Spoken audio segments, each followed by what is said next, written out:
आइए दुर्गा सप्तशती के प्रथम अध्याय मिल करके इस पाठ की शुरुआत करते हैं।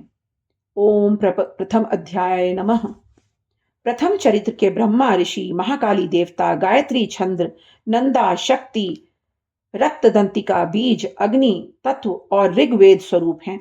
श्री महाकाली देवता की प्रसन्नता के लिए प्रथम चरित्र के जप में विनियोग किया जाता है।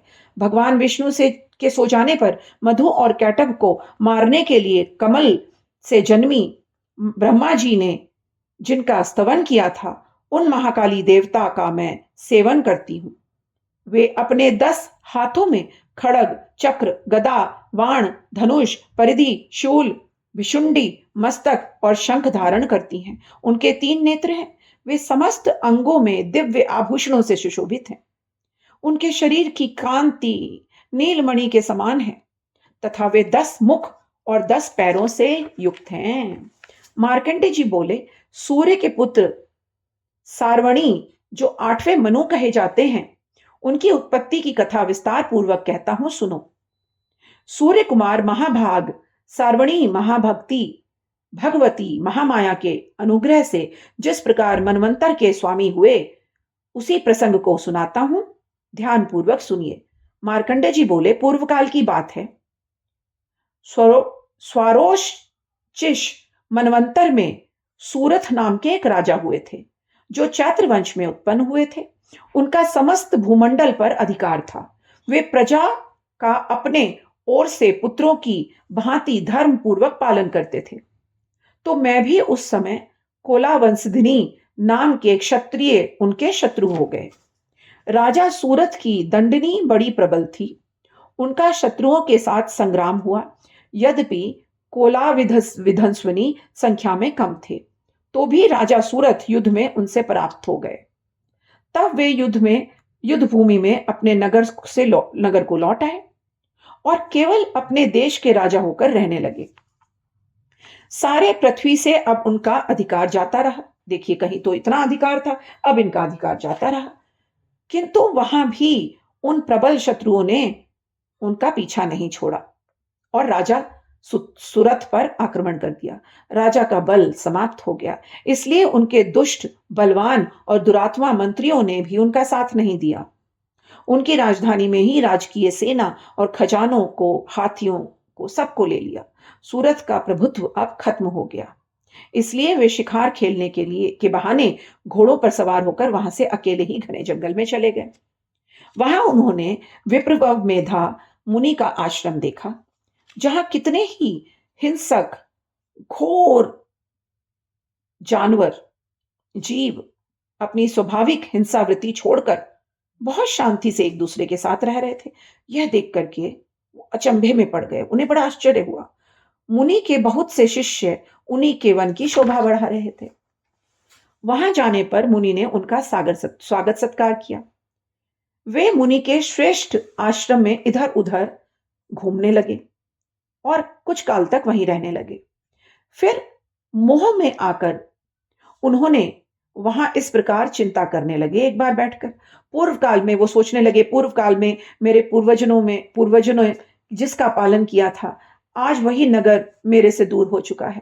पता नहीं मेरे दुराचारी जो भाई हैं, बंधु हैं, मेरे मंत्री हैं, वो धन पूर्वक रक्षा करते भी होंगे या नहीं। फिर राजा सोचने लगे, जो सदा मद की वर्णा करने वाला शूरवीर था, मेरा प्रधान हाथी, क्या उस पर भी सबने अधिकार कर लिया? क्या वो भोगता होगा या नहीं? जो लोग मेरी कृपा, धन और भोजन से सदा मेरे पीछे चला करते थे, क्या वो अब दूसरे राजाओं को अनुसरण कर रहे होंगे? अब वो इसी प्रकार राजा सोचने लगे। उन अपवयी लोगों द्वारा सदा खर्च होते रहने के कारण अंत्य कष्ट में जन्म किया हुआ मेरा खजाना खाली तो नहीं हो गया होगा। ये तथा और भी कई बातें राजा सूरत सोचने लगे। एक दिन उन्होंने वहां विप्रवर मेघा आश्रम के निकट एक वैश्य को देखा। उन्होंने पूछा, भाई तुम कौन हो? यहां तुम्हारे आने का कारण क्या है? तुम क्यों शोकग्रस्त होकर के अपने इतने दुखी दिखाई देते हो? राजा सूरत का यह प्रेम पूर्वक कहा हुआ वचन सुनकर वैश्य ने विनीत भाव से उन्हें प्रणाम किया और बोला। वैश्य ने कहा, राजन, मैं धनियों में कुल में उत्पन्न हुआ एक वैश्य हूं। मैं बहुत ही धनवान था। मेरा नाम समाधि है। मेरे दुष्ट स्त्री पुत्रों ने धन के लोभ में मुझे घर से बाहर निकाल दिया। मैं इस समय धन, स्त्री और पुत्रों से वंचित हूं। मेरे विश्वनीय बंधुओं ने मेरा धन ले लिया और मेरे से विश्वासघात किया। इसलिए मैं दुखी होकर के वन में चला आया हूँ। यहाँ रहकर भी मुझे ये बात सताई जा रही है कि मेरे पुत्र, स्त्री, स्वजन कुशल हैं या नहीं। इस समय घर में कुशलता से रहते भी होंगे कि नहीं, उन्हें कोई कष्ट तो नहीं है। वे मेरे पुत्र कैसे होंगे? क्या वो सदाचारी होंगे, दुराचारी होंगे? मैं यही सोच रहा हूँ। तो राजा ने पूछा, जिन लोभी स्त्री और पुरुष पुत्रों ने तुम्हें घर से निकाल दिया, तुम्हारा सब कुछ ले लिया, तुम्हें विश्वासघात किया, तुम फिर भी उन्हीं की चिंता में हो, उन्हीं के बारे में सोच रहे हो, इतना स्नेह क्यों? तो वैश्य ने कहा, आप मेरे विषय में जैसी बात कह रहे हैं वह सब ठीक है, किंतु मैं क्या करूं? मेरा मन निष्ठुर नहीं है, मैं कठोर नहीं हो पा रहा हूं। जिन्होंने धन के लोभ में पिता प्रति स्नेह, पति प्रति प्रेम तथा आत्मीय जन प्रति अनुराग को छोड़ दिया हो और मुझे घर से निकाल दिया हो, फिर भी उनके बारे में इतना स्नेह है मेरे मन में, मैं महामते में क्या करूं? गुणहीन बंधुओं ने मेरे प्रति इतना खराब व्यवहार किया, फिर भी मैं उनके प्रति चिंतित हूं। यह क्या है? इस बात को मैं खुद भी नहीं समझ पा रहा हूं। इसलिए लंबी लंबी सांसें ले रहा हूं और मेरा हृदय अनंत ही दुखी और व्याकुल है। उन लोगों में प्रेम का सर्वथा अभाव था और वो उनके प्रति जो मेरा मन निष्ठुर नहीं हो पा रहा है, मैं इसके लिए क्या करूं, मुझे समझ में नहीं आ रहा है। तो मार्कंडे जी ने कहा, ब्राह्मण, तदनंतर राजाओं में श्रेष्ठ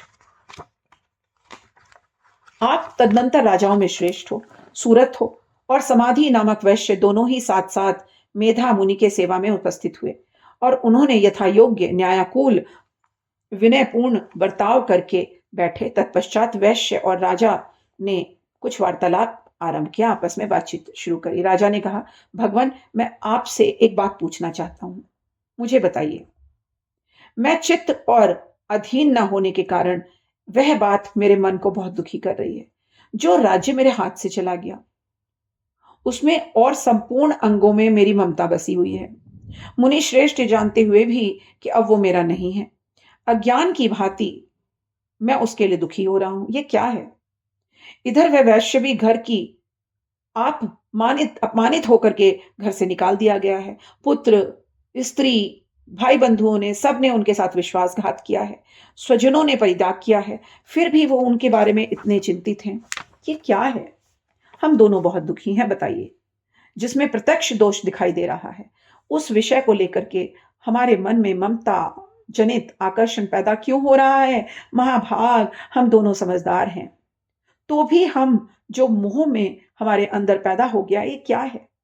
विवेक शून्य हो गया है, हमारा दिमाग काम नहीं कर रहा है। पुरुष की भांति मुझ में, इनमें यह मूढ़ता क्यों दिखाई दे रही है? तो ऋषि बोले, महाभाग, विषय मार्ग का ज्ञान यह जीवों को है। इस प्रकार विषय और सबके लिए अलग अलग है। कुछ प्राणी दिन में नहीं देख पाते तो कुछ रात में देखते हैं। कुछ जीव ऐसे हैं जो रात्रि में भी और दिन में बराबर देखते हैं। ये ठीक है कि मनुष्य समझदार होते हैं, किंतु केवल वे ऐसे ही नहीं होते। पशु, पक्षी और मृग आदि भी सभी प्राणी समझदार होते हैं। मनुष्यों की समझ भी वैसी ही है जैसी उन हिरणों की या पक्षियों की होती है, तथा जैसी मनुष्य की होती है वैसी ही मृग, पक्षी आदि की भी होती है। यह तथा अन्य बातों भी दोनों में बहुत समानता है। समझ होने पर भी इन पक्षियों को तो देखो, वह स्वयं भूख से पीड़ित रहते हैं, तड़पते रहते हैं मोहवश, लेकिन फिर भी बच्चों को चोंच में लेकर के बड़े चाव से उनको अन्न दाना डालते रहते हैं। नरश्रेष्ठ, क्या तुम नहीं देख पाते कि मनुष्य समझदार होते हुए भी लोभवश अपने किए हुए उपकार बदला पाने के लिए पुत्र अभिलाषा करते हैं?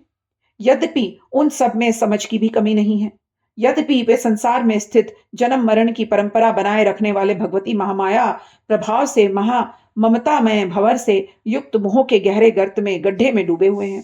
इसलिए इनमें आश्चर्य नहीं करना चाहिए। जगदीश्वर भगवान विष्णु की योग निद्रा रूपा जो भगवती महामाया है, उन्हीं ने जगत को मोह में डाल रखा है। वे भगवती महामाया देवी ज्ञानियों के चित्त को भी बलपूर्वक खींचकर मोह में डाल देती हैं। वे ही इस जन्म में चराचर जगत की सृष्टि करती हैं, वे ही पालन करती हैं, वे ही संहार करती हैं। प्रसन्न होने पर मनुष्य को वरदान देती हैं, पर विद्या, संसार बंधन और मोक्ष मोक्ष की हेतु संतान देवी सना सनातन देवी संपूर्ण ईश्वरों में भी अधीश्वरी हैं।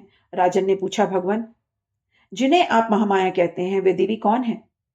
ब्राह्मण उनका आविर्भाव कैसे हुआ तथा उनके चरित्र का कौन कौन ब्रह्म देवताओं से श्रेष्ठ महेश, उन देवताओं का जैसा प्रभाव है, वो जैसा स्वरूप है, जिस प्रकार प्रादुर्भाव हुआ, वह सब आपके मुंह से सुनना चाहता हूं। आप मुझे बताइए।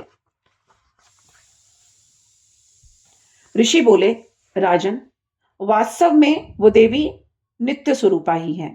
संपूर्ण जगत उन्हीं का स्वरूप है तथा उन्होंने समस्त विश्व को व्याप्त कर रखा है। तथापि उनका पाटक्य अनेक प्रकार से होता है। वह मुझसे सुनो, यद्यपि वे नित्य अजन्मा है, तथापि वे देवताओं का कार्य सिद्ध करने के लिए प्रकट होती हैं।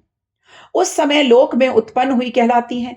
कल्प में अंत में सब संपूर्ण जगत एकान वर्ण में निमग्न हो रहा है और सब में प्रभु भगवान विष्णु शेषनाग की शैया बिछाकर योग निद्रा का आश्रय ले रहे हैं। उस समय उनके कानों से मैल से दो भयंकर असुर उत्पन्न हुए हैं, जो मधु और कैटव नाम से विख्यात हुए। वे दोनों ब्रह्मा जी का वध करने के लिए तैयार हो गए। भगवान विष्णु के नाभि से कमल विराजमान प्रजापति ब्रह्मा जी जब उन दोनों भयानक असुरों को अपने आसपास आया देखा, तो भगवान को सोया हुआ देख करके सारे देवता इकट्ठे हो गए और भगवान विष्णु को जगाने के लिए उनके नेत्रों में निवास करने वाली योग निद्रा का स्तवन यानी कि उनका ध्यान उन्होंने प्रारंभ किया। इस विश्व की अधीश्वरी, जगत को धारण करने वाली, संसार का पालन संहार करने वाली तथा तेज स्वरूप भगवान विष्णु की अनुपम शक्ति है। उन्हीं भगवती निद्रा देवी को भगवान ब्रह्मा स्तुति करने लगे। ब्रह्मा जी ने कहा, देवी, तुम ही स्वाहा हो, तुम ही स्वधा हो और तुम ही वशटकार हो। स्वर भी तुम ही हो और स्वरूप भी तुम ही हो। तुम ही जगतदायिनी सुधा हो। नित्य अक्षर प्रवण में आकार, उकार, मकार और 3 मात्राओं के रूप में तुम ही स्थित हो तथा इन 3 मात्राओं के अतिरिक्त जो भी बिंदु रूपा नित्य अधिमात्रा है, जिनका विशेष रूप से उच्चारण नहीं किया जा सकता, वह भी तुम ही हो। देवी, तुम ही संध्या, सावित्री और परम जननी हो। देवी, तुम ही इस विश्व ब्रह्मांड को धारण करती हो। तुम ही एक ऐसी जगत की सृष्टि होती है, तुम ही से जगत की सृष्टि होती है, तुम ही से इसका पालन होता है और तुम ही सदा कल्प के अंत में सबको अपना ग्रास बना लेती हो। जगन्मयी देवी, इस जगत की उत्पत्ति के समय तुम सृष्टि रूपा हो, पालन काल में स्थित रूपा हो और कल्पांत के समय संहार रूप धारण करने वाली हो। तुम ही महाविद्या, महामाया, महामेधा, महास्मृति, महामोह रूपा, महादेवी और महासुरी हो। तुम ही तीनों गुणों को उत्पन्न करने वाली भक्ति हो। भयंकर कालरात्रि, महारात्रि और मोहर रात्रि भी तुम ही हो। तुम ही श्री, तुम ही ईश्वरी, तुम ही हींग और तुम ही बोध स्वरूपा बोधि हो। लज्जा, पुष्टि, तुष्टि, शांति और क्षमा भी तुम ही हो। तुम खड़ग धारणी, शूल धारणी, घोर रूपा तथा गदा, चक्र, शंख और धनुष धारण करने वाली हो। बाण, भुषुंडी और परिधि ये तुम्हारे अस्त्र हैं। तुम सौम्य और सौम्यतर हो। इतना ही नहीं, जितने भी सौम्य एवं सुंदर पदार्थ हैं, उन सब की अपेक्षा तुम अत्यधिक सुंदरी हो। पर और अपर सबसे परे रहने वाली परमेश्वरी तुम ही हो। सर्वेश्वरी तुम ही हो। सर्व रूपे तुम ही हो। कहीं भी सत्य असत्य जो भी वस्तुएं हैं, उन सब में जो भी शक्ति है, वो तुम ही हो। ऐसी अवस्था में तुम्हारी स्तुति और क्या हो सकती है? जो इस जगत की सृष्टि, पालन और संहार करते हैं, उन भगवान को भी जब तुमने निद्रा के अधीन कर लिया, तो हम तो हैं ही क्या, हमारी तो औकात ही क्या है। तब तुम्हारी स्तुति करने में यहां कौन समर्थ है? मां, मुझको, भगवान शंकर को, भगवान विष्णु को भी तुमने ही शरीर धारण कराया है। अतः तुम्हारी स्तुति करने में कौन सक्षम है? देवी, तुम जो अपने इन उदार प्रभावों को प्रशंसित करती हो, ये जो दोनों दुर्लभ, दुर्शद, असुर और मधु कैटव, इनको मुंह में डाल दो मां, और जगदीश्वर भगवान विष्णु को शीघ्र ही जगा दो। साथ ही इनके भीतर इन दोनों महान असुरों को मार डालो मां। इन भगवान विष्णु में इतनी बुद्धि दो कि ये इनका संहार करें। तो ऋषि जी कहते हैं, राजन, जब ब्रह्मा जी ने वहां मधु और कैटभ को मारने के लिए उद्देश्य से भगवान विष्णु को जगाने के लिए तमोगुण आदि अधिष्ठात्री देवी योग निद्रा इस प्रकार उनकी जब स्तुति की, तब वे भगवान के नेत्र में मुख, नासिका, बाहु, हृदय और वक्षस्थल से निकल करके अव्यक्त जन्मा ब्रह्मा जी के दृष्टि के समक्ष खड़ी हो गई, उनके सामने आके खड़ी हो गई। योग निद्रा से मुक्त होने पर जगत के स्वामी भगवान जनार्दन उस एकान वर्ण से जल में शेषनाग की शैया पर जाग उठे। फिर उन्होंने उन दोनों असुरों को देखा। वे दुरात्मा मधु और कैटभ अनंत बलवान तथा पराक्रमी थे और क्रोध में लाल आंखें किए हुए ब्रह्मा जी को खा जाने के लिए एकदम तैयार थे। तब भगवान श्रीहरि ने उठ करके उन दोनों के साथ 5000 वर्षों तक वायु युद्ध किया। वे दोनों ही अनंत बल के कारण उन्मत्त हो रहे थे। इधर महामाया ने भी उन्हें मुंह में डाल रखा था, इसलिए वो भगवान विष्णु से कहने लगे, हम तुम्हारी वीरता से संतुष्ट हैं, तुम हम लोगों से कोई वर मांगो। तो भगवान श्री हरि ने कहा, यदि तुम मुझ पर प्रसन्न हो तो मेरे हाथों मारे जाओ, बस इतना सा वर मांगा है मैंने, यहां दूसरे से किसी से वर क्या लेना। तो ऋषि जी कहते हैं, इस प्रकार धोखे खा जाने पर उन दोनों ने संपूर्ण जगत में जल ही जल देखा। तब कमल नयन भगवान ने कहा, जहां पृथ्वी में जल में डूबी हुई ना हो, जहां सूखा ना हो, वहीं हमारा वध करो। भगवान से कहा उन्होंने। तो ऋषि कहते हैं, तब तथास्तु, भगवान ने कहा तथास्तु, और कहकर शंख, चक्र और गदा धारण करने वाले भगवान ने उन दोनों के मस्तक अपनी जांघ पर रख करके अपने चक्र से काट डाला। इस प्रकार ये देवी महामाई ब्रह्मा जी की स्तुति करने पर स्वयं प्रकट हुई थी। अब पुनः तुमसे उनके प्रभाव का वर्णन करता हूं, सुनो। इस प्रकार श्री मार्कंडेय पुराण में सार्ववणिक मनवंतर की कथा के अंतर्गत देवी महामात्य में मधु कैटभ वध का पहला अध्याय पूर्ण हुआ। ओम श्री दुर्ग दुर्गाय नमः। ओम श्री दुर्ग दुर्गाय नमः। ओम श्री दुर्ग दुर्गाय नमः।